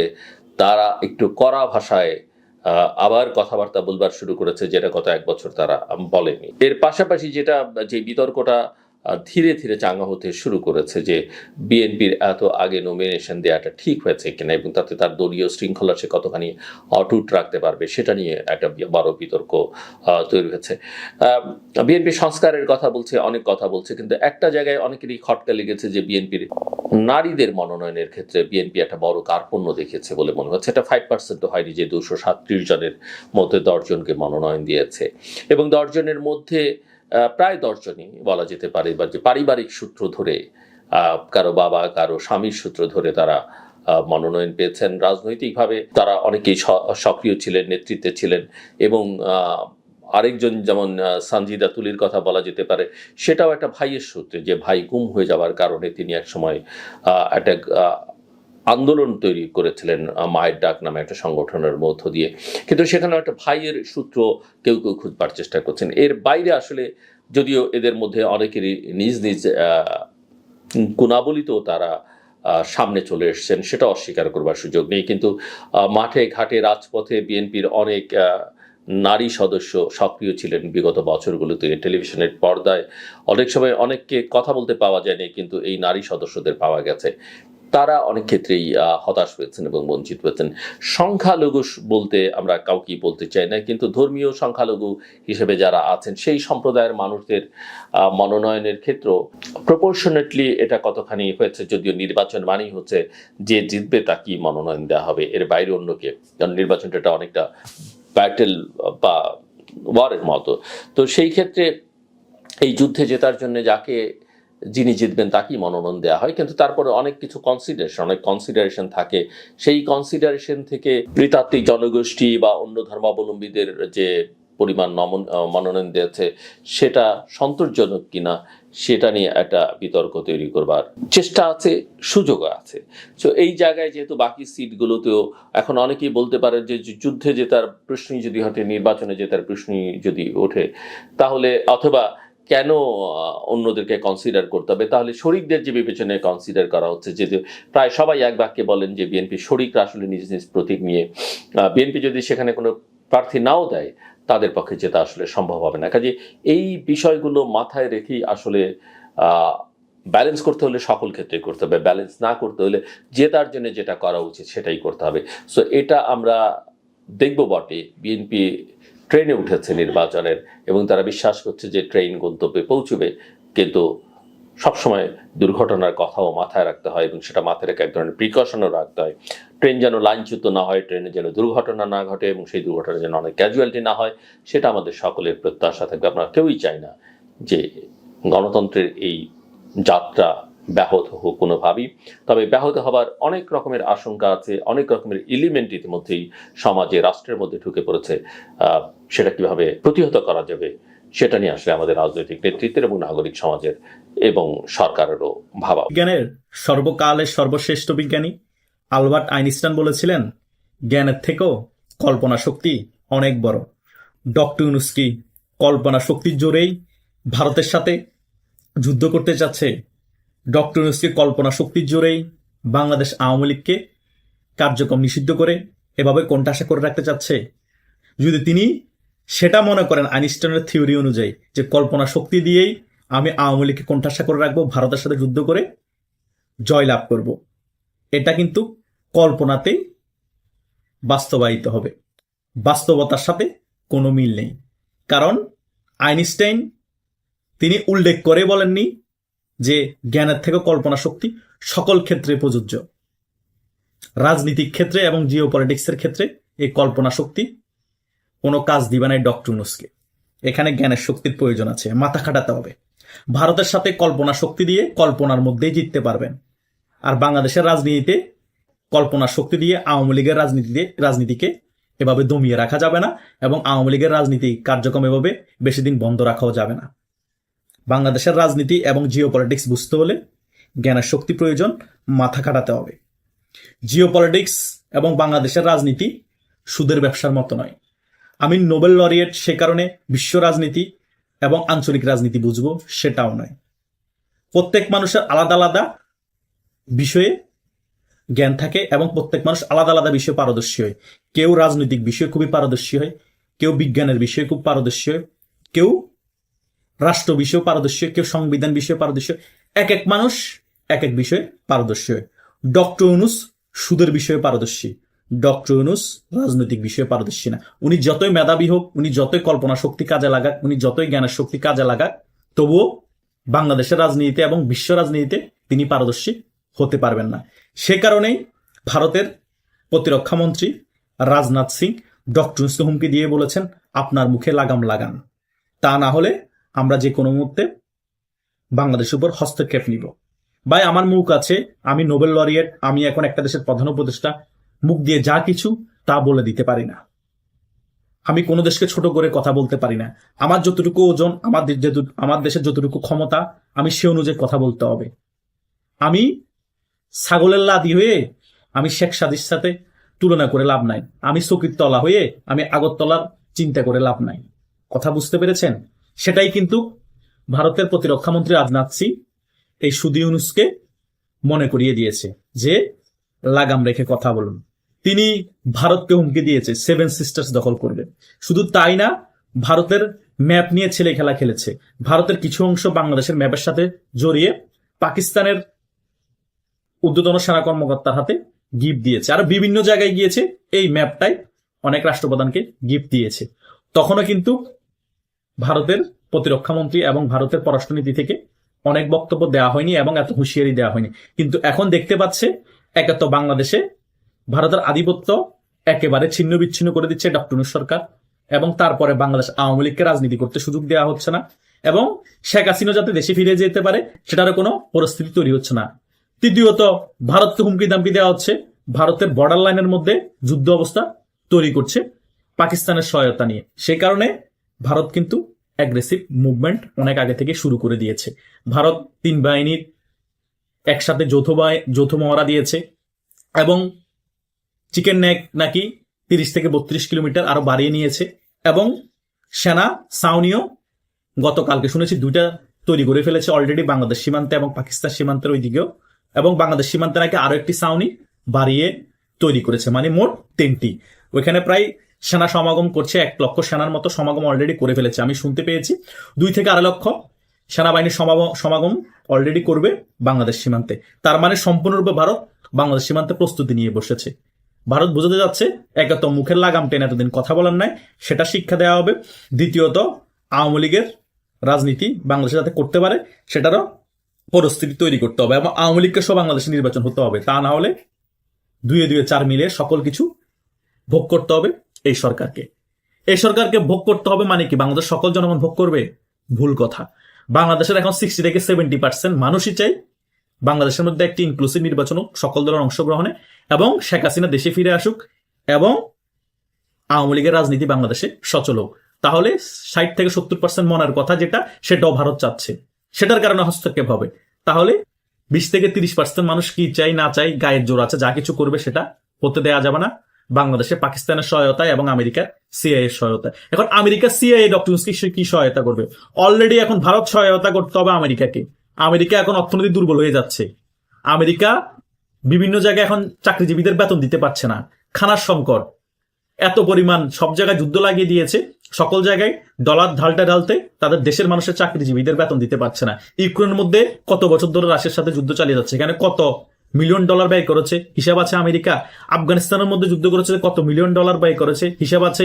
মিডল ইস্টের মধ্যে ইসরায়েলকে দিয়ে কত যুদ্ধ চালিয়েছে, কত $মিলিয়ন ব্যয় করেছে, হিসাব আছে। সারা বিশ্বের মধ্যে কতগুলো দেশের রেজিম চেঞ্জের পিছনে কত $মিলিয়ন ব্যয় করেছে, সেটার হিসাব আছে। সে কারণে তো এখন বাধ্য হয়ে আমেরিকার এনএসএ প্রধান তুলসী গ্যাবার্ড বলছে আমরা এখন আর কোনো দেশের রেজিম চেঞ্জের পিছনে টাকা ঢালবো না। টাকা ঢালবে কোথা থেকে? টাকাই তো না এখন, কথা বুঝেন নাই? আবার এদিক দিয়ে ব্রিক্স গঠন করে ফেলেছে, সেদিক দিয়ে আরো একটি চাপও পড়ে গিয়েছে এই আমেরিকা। ডলারের মানও কমতে শুরু করে দিয়েছে, কারণ বিশ্বের অন্যান্য পরাশক্তিগুলো একদিকে, আমেরিকা একদিকে। কোণঠাসা করা এখন কোনো ব্যাপার না। সব থেকে বড় কোণঠাসা হয়ে গিয়েছে যখন ইরান টিকে গিয়েছে আমেরিকা বলয় সিন্ডিকেটের সাথে যুদ্ধ করে। এদিকে উত্তর কোরিয়াও কিন্তু রাশিয়ার পক্ষে। ভারতে কিন্তু রাশিয়ার সাথে সম্পর্ক খুব স্ট্রং করে ফেলেছে, আগের থেকেও বেশি। ইতিহাসের সবচেয়ে স্ট্রং সম্পর্ক এখন আছে। চীনের সাথেও যে খারাপ সম্পর্ক ছিল সেটাও মোটামুটি ঠিক করে ফেলেছে। তাহলে জিও পলিটিক্সের মধ্যে ভারত এখন রাজত্ব করছে কূটনীতিকভাবে। বিশ্বের টপ 3টা দেশের মধ্যে ভারত একটা। তাই ভারতের সাথে খেলা তো সোজা না। ভারত কখনোই বাংলাদেশকে আক্রমণ করবে না, কিন্তু এমন একটা মোটিভ তৈরি করে ফেলেছে বাংলাদেশে যে কোনো মুহূর্তে আক্রমণ করে ডক্টর ইউনূসকে খেলে দিতে পারে। তাই ভারতের কথা শুনতে হবে, বাধ্য করা হবে। ডক্টর ইউনূস বাধ্য হবে। ডক্টর ইউনূস একগুঁয়েমি করলে, বিএনপি জামাত সিন্ডিকেট একগুঁয়েমি করে যদি জোর করে ভারতের এই ব্যাপারগুলো তোয়াক্কা না করে, কূটনীতিক চাপগুলো তোয়াক্কা না করে পাতানো নির্বাচন দিকে গিয়ে যায়, নির্বাচন দিয়ে ফেলে, সেটা বিশাল বড় একটা ভুল করবে বিএনপি। এই ডক্টর ইউনূস অনেক বড় একটা ক্ষতি হয়ে যাবে বাংলাদেশের এবং বিএনপির। ক্ষমতায় আসার পরে 6 থেকে 1 বছরের ভিতরে কি পরিস্থিতি হবে বিএনপি কল্পনা করতে পারবে না। আর এমন ভাবে পতন হবে, এখন তো 19 থেকে 20 বছর বিএনপি ক্ষমতা আসে নাই, তখন 40-50 বছরও ক্ষমতা আসতে পারবে না। বাস্তবতা, এটাই রিয়েলিটি। আমেরিকার মতো তত বড় দেশকে যদি ভারত কূটনীতিক দিক থেকে এই 6 মাস 1 বছরের মধ্যে দমিয়ে ফেলতে পারে, বাংলাদেশকে দমানো কোনো ব্যাপার না। যে কোনো মুহূর্তে বাংলাদেশের রেজিম চেঞ্জ করতে পারবে ভারত। এই সক্ষমতা ভারতের আছে এবং ভারতের গোয়েন্দা সংস্থা রয়ের আছে। সে জিনিসটা মাথায় রেখে যদি ডক্টর ইউনূস কাজ করতো তাহলে কিন্তু এই পরিস্থিতি হতো না। ডক্টর ইউনূস নিজের যত প্রতিশোধ নেওয়ার সকল কিছু নেওয়ার পরে হ্যাঁ বলতো যে ঠিক আছে, আওয়ামী লীগ রাজনীতি সচল করা হলো, আওয়ামী লীগ ইন করে, এবং শেখ হাসিনা দেশে আসুক, যারা অপরাধী তাদের বিচার আমি করব, তারপর একটা ইনক্লুসিভ নির্বাচন দিয়ে আমি চলে যাব। সুন্দর। ওনাকে সকলে মনে রাখতো, ওনার গ্রামীণ ব্যাংকগুলোরও কিছু হতো না, এবং শেষ বয়সে এসে অন্তত একটা সম্মান পেত সকল জনগণের কাছে। এখন এমন একটা পরিস্থিতি ক্রিয়েট করছে, মরার পরে সকল ওনার সিম্বল ধ্বংস হয়ে যাবে, ওনার ফ্যামিলি হ্যারাসমেন্ট হবে, এবং মরার পর ওনাকে কেউ মনে রাখবে না। ওনাকে জাতির মির্জাফর হিসাবে, বাংলাদেশ ধ্বংসকারী হিসেবে মনে রাখবে। এটাই রিয়েলিটি। কথা বুঝেন না? উনি কৃত্রিমান হতে পারতেন, তখন আমরা বলতাম কৃত্রিমানের মৃত্যু নেই, কিন্তু তিনি কৃত্রিমান না হয়ে তিনি মির্জাফর হলেন। বাস্তবতা মেনে নিতেই হবে। এটাই কিন্তু আগামীতে বাংলাদেশে ঘটবে, সেটা কিন্তু ভারত ভয়াবহ রকম ভাবে ঘটাবে। 1971 সালের পরে ভারতের সাথে যে রাষ্ট্রপ্রধান এসেছে, সে রাষ্ট্রপ্রধান ভালো সম্পর্ক রেখেই কাজ করতে হয়েছে। আর যারা ভালো সম্পর্ক না রেখে মুইকেরে হুনুরে ভাব দেখিয়েছে, তাদের কিন্তু অকাল মৃত্যু হয়েছে নিজের দেশের আর্মির হাতে বা নিজের দেশের মানুষের হাতে, বা কেউ ক্ষমতাচ্যুত হয়ে জেলে যেতে হয়েছে। কেউ নিস্তার পায়নি, কারণ এটা মাথায় রাখতে ভৌগোলিকভাবে বাংলাদেশ ভারতের পেটের ভিতর। তাই ভারতকে ছাড়া বাংলাদেশের রাজনীতি চিন্তা করা কখনোই যাবে না। পাকিস্তান প্রীতি দেখিয়ে কোনো লাভ নেই। পাকিস্তান কোথায়? ভারতের উপর দিয়ে আসতে হবে বাংলাদেশের সাথে সম্পর্ক করতে হলে, আমদানি রপ্তানি করতে হলে। কথা বুঝেন নাই? তাই ভারত ভৌগোলিকভাবে অনেক বেশি প্রয়োজন আমাদের, এবং ভারতের সাথে সম্পর্ক রাখা আমাদের প্রয়োজন, ভারতেরও আমাদের প্রয়োজন আছে। কিন্তু তার মানে এই না যে আমরা ভারতের সাথে একেবারে শত্রুতার সম্পর্ক করে যুদ্ধ করে টিকে যাব, পাকিস্তানের সহায়তা নিয়ে, আমেরিকার সহায়তা নিয়ে ভারতকে আঙ্গুল দেখিয়ে কথা বলবো, সেটা করা মানে একেবারে সকল কিছু বুমেরাং হয়ে যাওয়া। অলরেডি এই সরকারের সকল কিছু বুমেরাং হয়ে গিয়েছে। এই সরকার সকল কিছু এখন ফেস করতেছে। আদানি বিদ্যুৎ বিচ্ছিন্ন করে দিবে 11 নভেম্বরের ভিতরে, যদি বকেয়া টাকা পরিশোধ না করে। আমদানি রপ্তানি বন্ধ হয়ে যাবে, আকাশপথ বন্ধ করে দিবে, এবং তিস্তা চুক্তি, গঙ্গা চুক্তি, যত কিছু আছে সকল কিছু বন্ধ করে দিবে। তখন কি করবেন? না খেয়ে মরবে, পানিতে মরবে, ভাতে মরবে, অন্ধকার ছন্ন হয়ে মরবে। তখন পাকিস্তান আমাদের সাহায্য করতে পারবে, আমেরিকা সাহায্য করতে পারবে? আমেরিকা অলরেডি ভারতের সাহায্য নেওয়ার জন্য বসে আছে। তাই কল্পনা শক্তি দিয়ে সকল কিছু রাজনীতিতে হয় না, তাই জ্ঞানের শক্তিও কাজে লাগাতে হয়।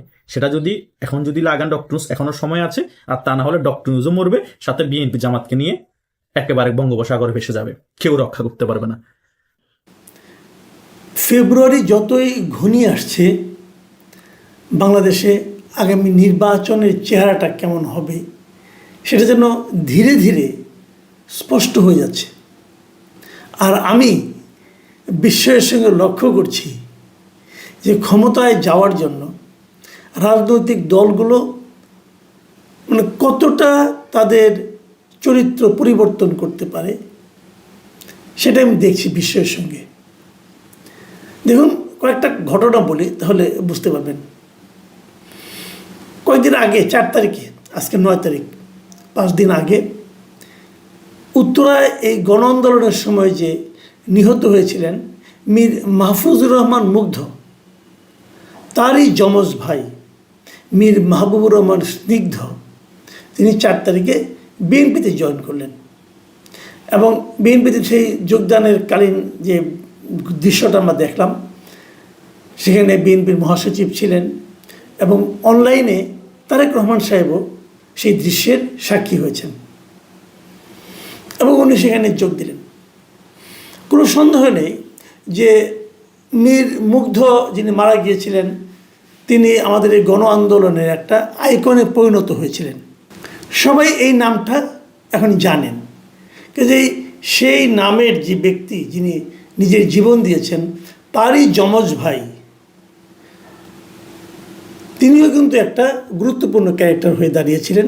এরপরে এই জুলাই ফাউন্ডেশনের উনি দায়িত্বেও ছিলেন কিছুদিন, তারপরে যখন পদত্যাগ করেছেন, কেন করেছেন এটা নিয়ে নানা কথা আছে, সে আলোচনায় আমি যাচ্ছি না।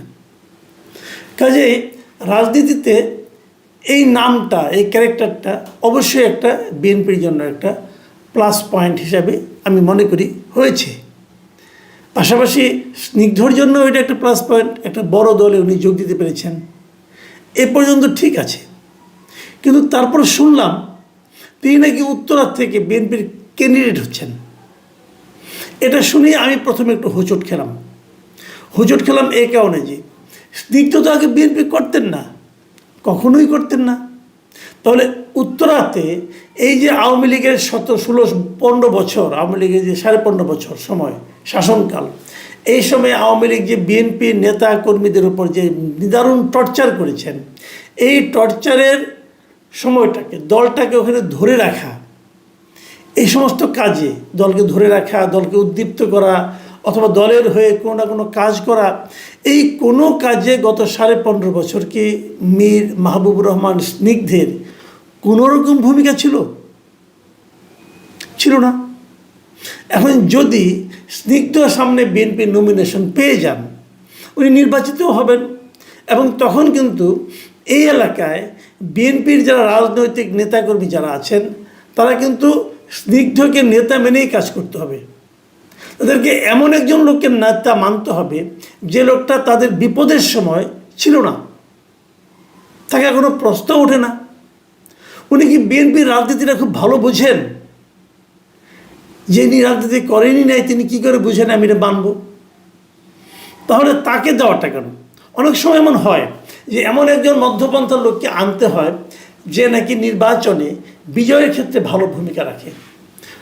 সন্দেহ নাই মীর স্নিগ্ধ এই সময় এরকম একটা ভালো ভূমিকা রাখতে পারবে, কারণ ওনার নামেরও একটা কিন্তু গুরুত্ব আছে। প্রশ্ন হচ্ছে, এখন কি নির্বাচনের মাঠ বিএনপির জন্য অতটা প্রতিদ্বন্দ্বিতামূলক? যদি স্নিগ্ধ এখানে নির্বাচনে প্রার্থী না হন, তাহলে কি এখানে বিএনপি হেরে যাবে? হয়তো বলবেন বিএনপি লিডার সেরকম ভালো কেউ নাই, এটাও আমি বিশ্বাস করি না। বিএনপি লিডার ভালো অবশ্যই আছে, যাকে দেখা যাচ্ছে হয়তো তাকে নিয়ে আপনাদের আপত্তি আছে, সে হয়তো প্রচুর চাঁদাবাজি করেছে, অমুক করেছে, তমুক করেছে, তাকে দিয়েন না। ওখানে বিএনপির নিবেদিত প্রাণ কেউ না কেউ তো আছে, এত বড় দল থাকবে না? থাকবে। বরঞ্চ আপনারা যদি, যার প্রতি আপনাদের আপত্তি আছে, যদি এমন কেউ থাকে যে নাকি দলের বড় পদে আছে কিন্তু তার ভূমিকা এই সময় ভালো ছিল না, চাঁদাবাজির সঙ্গে জড়িয়ে গিয়েছিল, দখলদারিত্বের সঙ্গে জড়িয়ে গিয়েছিল, যদি এমন কেউ থাকে তাকে নমিনেশন দিয়েন না। বরঞ্চ তাকে দেখিয়ে দলের জন্য নিবেদিত প্রাণ সৎ এমন একজন বিএনপির কর্মীকে অথবা বিএনপির নেতাকে অথবা বিএনপির সমর্থককে তুলে নিয়ে আসেন, এনে তাকে মনোনয়ন দেন। তাতে কি হয়, চাঁদাবাজির যে কি শাস্তি সেটাও তারা বুঝতে পারে, এবং বিএনপির দলের জন্য নিবেদিতভাবে কাজ করার কি মূল্যায়ন সেটাও লোকে বুঝতে পারে। কিন্তু যদি আপনার কোনোটা না করে সম্পূর্ণ বাইরের একজন লোককে এনে লটারি পাওয়ার মতো করে মনোনয়ন দিয়ে দেন, সেক্ষেত্রে কি হয়, কোনো মেসেজ কিন্তু কারো কাছে যায় না, দলের কেউ কিন্তু বুঝতে পারে না যে কী কারণে কি হয়ে গেল, তাদের এতদিনের যে ডেডিকেশন তার কী মূল্যায়ন হলো, এটা কিন্তু দলের কেউ বুঝতে পারে না। মানুষের মধ্যে হতাশা তৈরি হয়, এবং তারা তখন ওই ছোট নেতা হিসাবে অথবা আঞ্চলিক লিডার হিসাবে তারা কিন্তু নানা ধরনের দুর্নীতিপরায়ণ কাজে, চাঁদাবাজিতে লিপ্ত হয়ে পড়ে। এই কিছুই তো হলো না, তাহলে এটা করে কিছু দূর অগ্রসর হই। আমি মনে করি বাংলাদেশের যে এই যে আপনার দায়িত্বে যাওয়ার পরেই যে লুটপাটের একটা রাজনীতি শুরু হয়, তার বীজটা কিন্তু এভাবে বোনা হয়। তো এই প্রশ্নটা কিন্তু যখন থাকছে, যখন এই প্রশ্নটা নিয়ে আলোচনা চলছে, এর মধ্যে আমার সঙ্গে একাধিক লোকে আলোচনা হয়েছে, এবং স্নিগ্ধও দেখলাম উনি বললেন যদি ওনাকে সুযোগ দেওয়া হয় তাহলে উনি বিএনপির উত্তরা থেকে নির্বাচন করতে চান বিএনপির হয়ে, মানে উনিও মেন্টালি এক ধরনের প্রিপারেশন আছে, এবং ওই এলাকায় বিএনপি এখনও কাউকে নমিনেশন দেয়নি। তাহলে ধারণা করা হচ্ছে যে স্নিগ্ধ হয়তো নমিনেশন পেতে যাচ্ছেন। ঠিক একই রকম আরেকটা ঘটনা আজ ঘটল। সেই ঘটনাটা কি? সেই ঘটনা হলো এই সরকারের একজন উপদেষ্টা, খুবই আলোচিত এবং খুবই বিতর্কিত একজন উপদেষ্টা, আসিফ মাহমুদ সজীব ভুঁইয়া। উনি আবার ছাত্র প্রতিনিধি হিসাবে কিন্তু এই ক্যাবিনেটে যুক্ত হয়েছেন। সে আসিফ মাহমুদ সজীব ভুঁইয়া ওনার বাড়ি হলো কুমিল্লার মুরাদনগরে। ওখান থেকে তার ভোটার তালিকাটা ভোটার হিসাবে উনি ধানমন্ডিতে অন্তর্ভুক্ত হওয়ার জন্য আজকে আবেদন করলেন। উনি ওখানে ভোটার থাকবেন না, ধানমন্ডি এলাকার ভোটার হবেন। উনি কি ধানমন্ডি এলাকায় থাকেন? না, থাকেন না। উনি মুরাদনগরও থাকেন না, বাট ওটা গ্রামের বাড়ি, ওখানে ছিলেন একদিন। ওখানে উনি চেষ্টাও করেছেন, নানা ধরনের কাজকর্ম করেছেন, কিন্তু যখন ওখানে দেখা গেল যে মোফাজ্জল হোসেন কায়কোবাদ সাহেবকে নমিনেশন দেওয়া হয়েছে, বিএনপি মানে দিচ্ছেন বলে ঘোষণা করেছে, তখন উনি হতাশ হয়ে হয়তো ওখান থেকে নাম কাটিয়ে ধানমন্ডি আসতে চাচ্ছেন। মুরাদনগরে ভোটার থাকলে যে ধানমন্ডিতে প্রার্থী হওয়া যাবে না তা কিন্তু নয়। কিন্তু আসিফ মাহমুদ সজীব ভুঁইয়া ব্যাখ্যা দিয়েছেন যে যেহেতু আমি ওখানে নির্বাচন করব না, আমি ঢাকায় নির্বাচন করব, অতএব আমার ভোটটা ওখানে নষ্ট করে লাভ কী। খুব স্বাভাবিক, খুব লজিক্যাল কথা কিন্তু। কারণ উনি যদি ঢাকায় প্রার্থী হন, উনি তো নির্বাচনের দিন এখানেই থাকবেন, তো উনি তো মুরাদনগরে যে ভোট দিতে পারবেন না, কিন্তু ভোটটা তো নষ্ট হবে ওখানে। দিস ইজ গুড ডিসিশন, আমার কোনো সন্দেহ নেই। কিন্তু আমার কথা হলো, আমি যতদূর জানি উনি থাকেন তেজগাঁও থানার দিকে, তো উনি তাহলে ধানমন্ডিতে এলেন কেন? ওখানে কিন্তু তেজগাঁওর ওখানে কিন্তু একজন প্রার্থী দিয়ে দিয়েছেন, বিএনপি দিয়ে দেওয়া হয়েছে, ধানমন্ডি এলাকায় দেয়নি কাউকে। তাহলে কি ধানমন্ডিতে উনি আসছেন এই কারণে যে এখান থেকে উনি নমিনেশন নিতে চান, নির্বাচন করতে চান? হ্যাঁ, উনি নিজে ওটা বলেছেন যে উনি নির্বাচন করবেন, উনি একদম কনফার্ম করেছেন যে আমি নির্বাচন করব, এবং এটাও বলেছেন আপাতত সিদ্ধান্ত স্বতন্ত্রই করব, তারপরে দেখব কোন দলের সঙ্গে কোন দলে যেতে পারি, অথবা দলের সঙ্গে আমার সম্পর্ক হয়, তাহলে সেই দলের নমিনেশন নিয়ে আমি নির্বাচন করব। তাহলে আসিফ মাহমুদ সজীব ভুঁইয়া নির্বাচন করছেন, উনি ধানমন্ডি এলাকায় ভোটার হতে চেয়েছেন, অতএব উনি ধানমন্ডিতে ভোটার হবেন, কিন্তু কোন ঠিকানায় হবেন এখনও তো ওনার ধানমন্ডিতে কোনো ঠিকানা আছে বলে আমি জানি না। ধানমন্ডিতে থাকবেন ঠিক করেছেন, কিন্তু বাসা ভাড়া করেছেন, তাহলে কোন ঠিকানা দিয়েছেন আমি এটাও জানি না, হয়তো খোঁজ দিলে জানা যাবে। তো উনি যখন ধানমন্ডি থেকে নির্বাচন করবেন ঠিক করেছেন, এমন একটা জায়গা থেকে করবেন বলে ঠিক করেছেন যেখানে বিএনপি এখনও কাউকে নমিনেশন দেয়নি। এখানে কিন্তু বিএনপির আমার বিবেচনায় খুবই ভালো ডেডিকেটেড দুজন প্রার্থী আছে, একজন ব্যারিস্টার অসীম, একজন শেখ রবিউল আলম রবি। দুইজনই যথেষ্ট পরিচিত এবং দুইজনেরই অনেক এখানে আপনার মানে গুরুত্বপূর্ণ ভূমিকা আছে দলকে টিকিয়ে রাখার জন্য, এবং দুইজনই অনেক দিন ধরে বিএনপি করেন, দুইজনই চমৎকার বলেন, দুইজনের সঙ্গে আমার ব্যক্তিগতভাবে পরিচয় আছে এবং দুইজনকে আমি অত্যন্ত ভালো মানুষ বলে জানি। তো এদের যে কোনো একজন বাদ পড়লে আমার মন খারাপ হতো। এখন যদি দুজনই বাদ পড়ে যান তাহলে কি হবে? আবার ফর্চুনেটলি আমি নিজেও ধানমন্ডি এলাকার ভোটার, আমি এই এলাকারই ভোটার, তাহলে আমাকে তো একজন ভোট দিতে হবে। আমি এই দুজনে যে কোনো একজনকে পেলে আমার মনে হতো না ভালো একজন ক্যান্ডিডেট পাওয়া গেছে, কিন্তু এখন যদি আমাকে আসিফ মাহমুদ সজীব ভুঁইয়াকে ভোট দিতে বলা হয়, আমি সেটা দেবো না ভাই, আমি আগে বলে দিলাম। আমি দেবো না মানে কেন? কারণ ওনার আমি এত কর্মকাণ্ডের কথা শুনেছি, স্ক্যান্ডাল শুনেছি, দেখেছি, ওনার বিভিন্ন আচার আচরণের মাধ্যমে যে আচার আচরণের যে পরিচয় আমি পেয়েছি, আমার মনে হয় না যে আমি ওনাকে ভোট দিতে পারবো শেষ মুহূর্ত পর্যন্ত। আমি জানি না জামাতের প্রার্থীও আছে, সেটাও দেখবো কে প্রার্থী, আমার ঠিক খেয়াল নাই, হয়তো তাকেও দিতে পারি, কে জানে, অথবা কাউকে দিতে নাও পারি, কিছুই বলা যায় না। যাই হোক, তবে আমি মনে করি অনেকে হয়তো ভাবছেন যে তাহলে যেহেতু এটা এখনো ফাঁকা আছে, তাহলে এটা কি তাহলে আসিফ মাহমুদ সজীব ভুঁইয়ার জন্য ফাঁকা রাখা হয়েছে? এটা কিন্তু আসিফ মাহমুদ সজীব ভুঁইয়াকে সাংবাদিককে জিজ্ঞাসা করেছিলেন, উনি অস্বীকার করেছেন। উনি বলেছেন না, আমার সঙ্গে সেরকম কারোর সঙ্গে কোনো আলোচনা হয়নি, কাজেই আমার সঙ্গে কোনো আলোচনা হয়নি, অতএব আমি এটা বলছি না, কিন্তু আপাতত আমি স্বতন্ত্রভাবে নির্বাচন করব। কিন্তু ঢাকার মানুষকে জিজ্ঞাসা করেন, এই এলাকার ভোটারদেরকে জিজ্ঞাসা করেন, তারা সবাই কিন্তু একই কথা বলবেন যে ওনার জন্য ফাঁকা রাখা হয়েছিল। এবং এই যে ফাঁকা রাখার যে এই যে এতদিনের যে ধারণাটা, আলাপচারিতা, যেটা নাকি মানুষ সন্দেহ করেছিল, সেটা যে সত্য হতে পারে তার একটা নমুনা টের পাওয়া গেল উনি এই এলাকার ভোটার হওয়ার মাধ্যমে। আবার দুদিন আগে আমি এই আসিফ মাহমুদ সজীব ভুঁইয়া একটা অনুষ্ঠানে বলছিলেন যে 10-20 কোটি টাকা চায় না ভোট করা যায় না, তাই আমাদেরকে ভাবতে হয়। মানে ওনারা যে ভোট করবেন কিনা জিজ্ঞাসা করা হয়েছিল অথবা নিজে থেকেই বলেছেন, টিভিতে যেটা দেখলাম আর কি, যিনি বলছেন যে 10-20 কোটি টাকা না থাকলে সংসদ নির্বাচন করা যায় না। তো এই বাস্তবতায় যাদের কালো টাকা আছে তাদেরই সুযোগ নির্বাচন অংশগ্রহণ করার। কাজে আমাদেরকে বারবার চিন্তা করতে হয় ইলেকশন করব কি করব না। ভালো কথা, এই কথাটা মানলাম। এই কথাটা আমি অন্য একটা অর্থ খুঁজে পাচ্ছি, সেটা হলো উনি নির্বাচন করবেন কি করবেন না সেই দিন পর্যন্ত ওনার ধারণা ছিল, কারণ 10-20 কোটি টাকার নতুন নির্বাচন করা যায় না। এখন উনি ঘোষণা করেছেন উনি নির্বাচন করছেন, তার মানে কি ওনার এর মধ্যে 10-20 কোটি টাকা কালেকশন হয়ে গেছে? নাকি এটা এমনও হতে পারে ওই সময়ে আওয়াজটা দিয়েছেন যাতে নাকি 10-20 কোটি টাকা এই 2-3 দিনের মধ্যে ম্যানেজ হয়, কেউ না কেউ তাকে দেয় যে আপনি যখন নির্বাচন করতে চান তাহলে টাকাটা নেন, আমাকে ওই কাজটা করে দেন। এগুলো কি কিছু আমি জানি না, বাট এই সন্দেহগুলো মনের মধ্যে জাগে। কিন্তু বটম লাইন হলো এই আলোচনার, আমি যেটা মনে করি রাজনৈতিক দলগুলোর সবসময় উচিত হবে দলের প্রতি যাদের ডেডিকেশনটা বেশি, যাদেরকে দিলে দলের সম্মান বৃদ্ধি হবে, তেমন কাউকে মনোনয়ন দেওয়া। এমন কাউকে মনোনয়ন দেওয়া ঠিক হবে না যার সঙ্গে অনেক অনেক স্ক্যান্ডাল জড়িয়ে আছে। তাহলে কি হয়, দলের ইমেজ নষ্ট হয় এবং লোকে ভাবে যে এই দলটা এরকম স্ক্যান্ডাল আছে কোন লোককে যখন নিয়ে আসছে তাহলে বোধহয় দল এগুলিকে এনজয় করে এবং দল বোধহয় নিজেরাও এগুলি করবে। আমি জানি না শেষ পর্যন্ত কী হবে, তবে আমরা এটা নিয়ে আমি অন্ততপক্ষে বেশ আগ্রহ নিয়ে অপেক্ষা করব যে উত্তরায় এবং ধানমন্ডিতে কী হয় এবং তার ব্যাখ্যাটা বিএনপির কাছ থেকে কী আসে।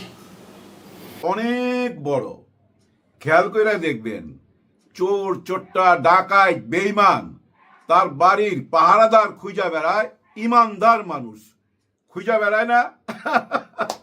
অনেক বড় শক্তি ইমানদার মানুষের। কিন্তু আমরা কি করে চিনব এই রাজনীতির মধ্যে কারা ইমানদার? এটা চিনার উপায় কি?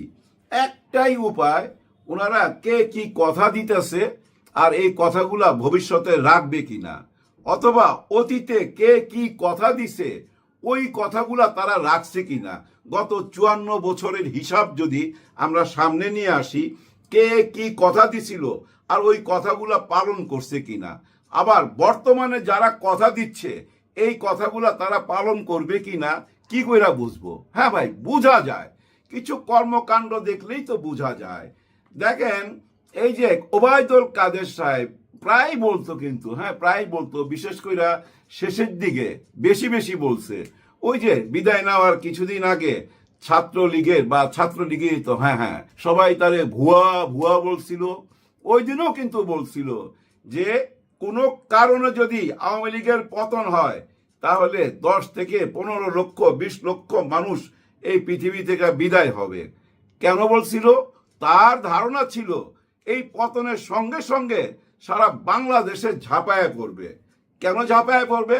তারা তো জানে তারা অন্যায় করছে, মানুষের উপরে জুলুম করছে, চাঁদাবাজি করছে, বালুমহল লুট করছে, মানুষের জমি জমা লুট করছে, অসহায় মানুষের সম্পদ কাইরা খাইছে। এগুলো তো তারা জানে বলেই বলছে যে তাদের উপরে আক্রমণ হবে। কিন্তু সেটা কি হয়েছে? না, ওই পরিমাণ কিছুই হয় নাই। তাদের সবচেয়ে বড় ভয় ছিল কাদের উপর জানেন? ছাত্র শিবির আর জামাতে ইসলাম, যে এরা ঝাঁপায়া পড়বে। কিন্তু তারা ঝাঁপায়া পড়ে নাই। আপনারা অনেকেই জানেন, অনেকেই জানেন না। আমি কিছুক্ষণ আগে জানলাম ডাক্তার শফিকুর রহমান সাহেবের একটা বক্তব্য থেকে। উনি কি বললো জানেন? যে আমরা 5ই আগস্টের বিকালের মধ্যে আমাদের সবাইকে, মানে জামাতে ইসলামের যে যেখানে আছে, ছাত্র শিবিরের যে যেখানে আছে, সবাই কাছে একটা SMS পাঠিয়ে দিছিল যে কেউ কোনো আক্রমণ করবা না, কেউ কোনো প্রতিশোধ নিবা না। আমাদের উপরে জুলুম হয়েছে, সেটার বিচার আল্লাহ করবে, কিন্তু কেউ কোনো জুলুম করবা না, আমরা তাদের মতো ব্যবহার করব না। এই বাণীটা সবাই কাছে পৌঁছায় দিছে। খেয়াল করছেন? এই কারণেই কিন্তু ওবায়দুল কাদেরের ওই কথাটা সত্যি হয় নাই। জুলুম হয়েছে, অত্যাচার হয়েছে, কারা করছে এটা আমরা জানি, সবাই জানি। সেগুলো নিয়ে আলোচনা কইরা লাভ নাই। অন্যের গিবত আর কত গামু ভাই, এত গিবত গাইতে ভালো লাগে না। যাই হোক, পৃথিবীর সমস্ত যুক্তি তর্ক নিজের পক্ষে। হ্যাঁ, দেখবেন সমস্ত যুক্তি তর্ক যা আছে এই পৃথিবীতে আমার নিজের জন্য, আমার মক্কেলের জন্য, আমার নিজের পক্ষে সাফাই গাইবার জন্যই এই যুক্তি তর্ক। কিন্তু আমি যতই যুক্তি তর্ক করি না কেন, বুঝার ক্ষমতা যাদের আছে তারা ঠিকই বুঝবে। আমি একটা কিছু বইলা দিলাম আর আপনারা সেটা বিশ্বাস করবেন না? নিশ্চয়ই না। আপনার মেধা দিয়ে আপনি চিন্তা করবেন। এখন আসি আসল কথায়। দেখেন ভাই ব্রাদার, সেই 5ই আগস্টে যদি ছাত্র শিবির আর জামাত ইসলাম প্রতিশোধ নেবার জন্য ঝাঁপায় পড়তো, কি দাঁড়াইতো বাংলাদেশে একবার চিন্তা করেন। কিন্তু তা করে নাই, সবাইকে রুইখা দিছে। তারপরে কি করছে জানেন? সমস্ত থানায় থানায় ওনারা যোগাযোগ করতে লাগলো, পুলিশ ভাইদের সঙ্গে, অফিসারদের সঙ্গে যোগাযোগ করলো, বললো আপনারা থানায় ফেরত আসেন, আমরা আপনাদেরকে পাহারা দিব। তখন অনেক পুলিশ ভাইরা বলছিল আমরা থানায় যেয়ে কি করবো, এখানে তো চেয়ারও নাই, টেবিলও নাই, ল্যাপটপ নাই, সবকিছু তো ভেঙে ফেলছে, লুট হয়ে গেছে। তখন জামাত ইসলাম বলছে যে আমাদের সাধ্য মতো আমরা এগুলা সাপ্লাই দেব আপনাদেরকে। তারপরে প্রশ্ন উঠছে, আমরা যে এই মুহূর্তে ডিউটিতে যাব, কে খাবার দিবে আমাদেরকে? খাবার আসবে কই থেকে? কোনো ব্যবস্থা তো নাই। সব দিকেই তো ভাই ছিন্ন ভিন্ন হয়ে গেছিল। আমি 5ই আগস্টের ঠিক পরের মুহূর্তের কথাগুলো বলতেছি।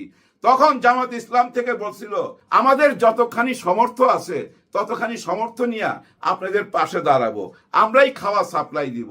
এবং 330টা বা 32টা থানায় জামাতে ইসলাম এই খাবার সাপ্লাই দিছে, চেয়ার টেবিল দিছে এবং তাদেরকে ডিউটি করার জন্য ব্যবস্থা করে দিছে। এবং এরকম কথাও দিছে আপনারা থানার ভিতরে থাকবেন, আমরা আপনাদেরকে বাইরে থেকে পাহারা দিব। ভিতরে ভিতরে দেখছেন কত সুন্দর, কত ভালো কাজ করছে। খেয়াল করে দেখেন, এই ভালো কাজ যারা করছে তাদেরকে কি চিন্তা আমরা ভুল করব?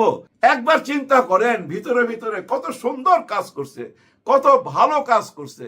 আর এই কাজগুলা দেখে আমার একটা জিনিস মনে হয়, কি মনে হয় জানেন? আমি জানি না আপনারা কিভাবে নিবেন, তবু মনের কথা তো সবকিছুই শেয়ার করি, এইটাও শেয়ার করি।